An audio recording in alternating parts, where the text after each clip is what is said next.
Apotekku, selamat datang di podcast Apotekku, yang mana kita akan membahas seputar informasi obat dan kesehatan. Saya sendiri, Fili Devi, akan memandu podcast kita kali ini, yang mana topik yang kita bahas yaitu mengenai waspada gejala PMS berubah-ubah tiap bulan. Hampir semua perempuan pasti pernah ngalamin yang namanya PMS. Namun uniknya ada nih yang ngalamin gejalanya ringan, ada juga yang gejalanya berat juga, atau bahkan nggak ngalamin apa-apa nih. Nah sebenarnya hal ini normal nggak sih? Atau jangan-jangan ada sesuatu nih yang ada di tubuh kita? Nah pastinya pada topik ini kita akan dibantu dengan narasumber kita yang akan membahas lebih dalam lagi seputar topik ini. Tanpa menunggu lebih lama lagi, kita sambut saja narasumber kita. Halo sahabat sehat Apotekku, perkenalkan saya Apoteker Fitria. Saya bertugas di Apotekku Healing Farmasi Munggu. Halo Kak Fitria, gimana nih Kak kabarnya? Halo Vidya, kabarnya baik banget. Makasih banget loh ya udah diundang ke podcast. Kalau boleh tahu nih Kak, akhir-akhir ini aktivitasnya Kakak apa aja ini? Kalau untuk kesibukannya, sibuk kerja aja sih, sama sibuk ngurus rumah itu aja sih. Wah menarik banget ya teman-teman. Apalagi kita juga harus tetap menjaga aktivitas kita ya, meskipun kegiatan kita juga padat di luar sana, tapi pastikan tubuh tetap fit ya. Oke nih Kak Fitria, ngomong-ngomong nih, kita bahas mengenai topik yang sering dialami sakitnya nih oleh wanita ya, oleh perempuan. Nah hampir semua perempuan pasti ngalamin yang namanya PMS ya Kak ya. Ada yang ngalamin gejalanya itu yang ringan, ada yang berat juga, yang bahkan dalam satu hari itu ngerasa nggak optimal kegiatannya karena mungkin moodnya itu jadi mood swing, jadi bad mood, atau bahkan yang gejalanya itu aman-aman aja, jadi gak ngerasain apa-apa, jadi melakukan aktivitas masih seperti biasa. Sebenarnya kenapa ya Kak hal itu bisa terjadi? Dan kepanjangan dari PMS itu sendiri kan pramenstruasi sindrom. Jadi PMS ini adalah kumpulan gejala fisik maupun emosional.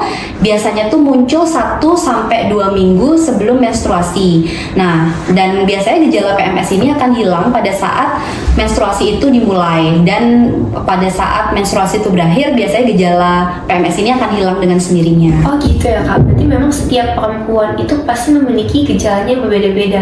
Padahal aku pernah nih Kak nanyain ke temen yang gimana sih kalau PMS rasanya. Nah dia itu bilangnya rasanya sakit banget, jadinya nggak optimal melakukan aktivitas sehari-hari. Sedangkan kalau aku sendiri itu aman-aman aja. Jadi memang balik lagi ke kondisi masing-masing ya Kak ya. Sebenarnya kalau ada perempuan yang PMS-nya itu kadang muncul, kadang hilang, itu bisa dibilang normal nggak sih Kak? Sebenarnya itu normal, asalkan pada saat PMS itu terjadi, itu tuh dibarengin dengan keteraturan siklus haid. Yang tidak normal itu ketika siklus haid itu berantakan gitu. Bisa jadi karena misalkan menstruasinya itu berkepanjangan, atau bahkan menstruasi itu hilang di atas 3 bulan. Nah itu wajib harus diwaspadain. Bisa jadi itu ada kondisi khusus, misalkan seperti kayak PCOS, itu juga bisa jadi salah satu pemicunya. Tadi kakak juga sempat singgung kalau lifestyle itu sangat berpengaruh nih. Nah pastinya kalau kayak anak muda zaman sekarang ya, itu sering nih yang ngalamin namanya stres. Nah sebenarnya seberapa besar sih Kak pengaruh stres ini ke PMS ini? Jadi besar banget sih sebenarnya pengaruhnya ya, karena kan pada saat kita stres tuh tubuh mengeluarkan hormon kortisol. Ketika hormon kortisol ini dia terlalu tinggi, maka dia itu akan mempengaruhi proses ovulasi itu sendiri gitu. Nah itu yang menyebabkan menstruasi itu kadang siklusnya tidak teratur kayak gitu, jadi tidak beraturan. Itu salah satunya bisa dicegah dengan mengelola stres. Cara sederhana yang bisa kita lakukan itu bisa dengan me time atau dengan healing gitu kan. Kadang kita kalau udah burn out banget sama pekerjaan itu biasanya kan ngaruh gitu di siklus menstruasi untuk beberapa perempuan. Jadi cara yang termudah yaitu kita healing gitu kan, bisa ke pantai, bisa ke gunung, mungkin ke Kintamani, dimanapun deh yang disukai. Makanan ini punya pengaruh yang besar ya terhadap faktor parah atau tidaknya PMS yang dirasakan. Nah ini Kak, biasanya kan mungkin kita mensiasatinya dengan olahraga. Mungkin ada orang yang olahraga terlalu keras nih Kak. Sebenarnya seberapa besar nih Kak pengaruhnya apabila orang yang olahraga itu terlalu keras?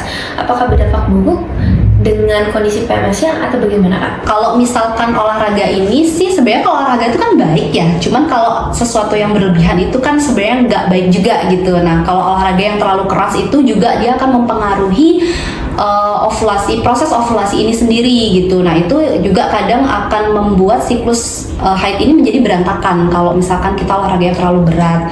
Jadi idealnya kita olahraga itu secukupnya aja, yang penting konsisten dan moderate. Jadi nggak terlalu berat kayak gitu. Bisa dengan bersepeda, bisa dengan yoga, terus jalan cepat kayak gitu. Bisa juga.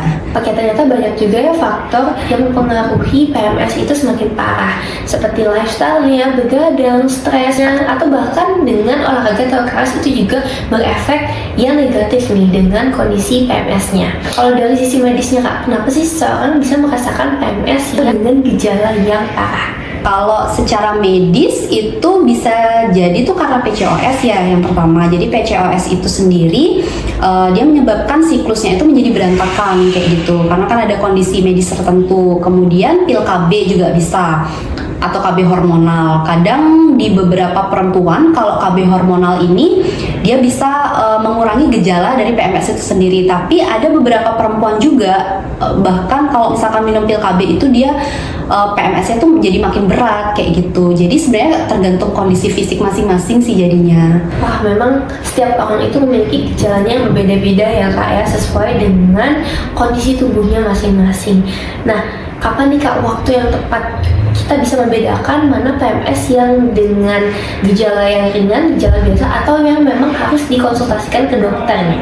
Jadi kalau misalkan PMS biasa atau enggak ya, kalau misalkan yang biasa itu misalkan siklus menstruasinya itu normal, kemudian PMS-nya itu akan hilang ketika menstruasi itu dimulai, itu normal. Tetapi kalau misalkan PMS-nya ini gejalanya berlangsung lama selama menstruasi atau bahkan selesai menstruasi gejala itu tidak hilang, nah itu wajib diwaspadain karena bisa jadi itu ada kondisi medis tertentu kayak gitu. Nah itu harus diperiksain sih ke dokter jadinya, biar kita tahu apa penyebabnya kayak gitu. Karena kan kadang juga hormon tiroid itu bisa mempengaruhi juga. Oke nih Kak, bisa kasih tips nih ke sahabat sehat Apoteku untuk aktivitas sehari-hari yang bisa dilakukan agar PMS-nya bisa teratur dan juga tidak mengganggu aktivitasnya. Oke, jadi untuk tips sederhana yang bisa kita lakuin sendiri itu bisa dengan mengganti pola makan kita dengan makanan yang dengan gizi seimbang, kemudian tidur yang cukup juga, olahraga yang teratur tapi tidak berlebihan, tidak dengan olahraga yang berat, hindari makanan minuman manis tentunya, kemudian mengurangi minuman yang berkafein seperti itu. Nah itu bantu juga sih untuk siklus menstruasi itu agar lebih sehat lagi, dan jangan lupa untuk memeriksakan kesehatan reproduksi secara berkala ke tenaga medis. Kalau misalkan mau konsultasi soal obat, terus tanya-tanya obat, dosis obat, bisa banget untuk chat di WhatsApp Apoteku terdekat. Wah, menarik banget nih Kak ya. Jadi untuk teman-teman yang ngerasa kondisi PMS-nya itu semakin parah ya, itu bisa konsultasikan juga ke tenaga medis yang dipercaya, yang nantinya itu pasti akan diberikan resep dokter dan juga arahan sesuai dengan dosis ataupun kondisi tubuh teman-teman. Nah, terima kasih juga nih kepada Kak Fitria yang berpartisipasi menjadi narasumber kita di episode kita kali ini. Pastinya kita bisa mendapatkan insight-insight yang terbaru nih mengenai PMS ini. Jadi kita bisa menjaga tubuh kita lebih sehat lagi. Terima kasih sahabat sehat Apoteku yang udah pantengin episode kita dari awal sampai akhir. Jangan lupa like, komen, dan subscribe. Dan jangan lupa stay tune terus akun sosial media Apoteku, karena di sana akan membagikan informasi seputar obat dan kesehatan. Saya sendiri, Vida Devi, pamit undur diri dan sampai jumpa di episode selanjutnya.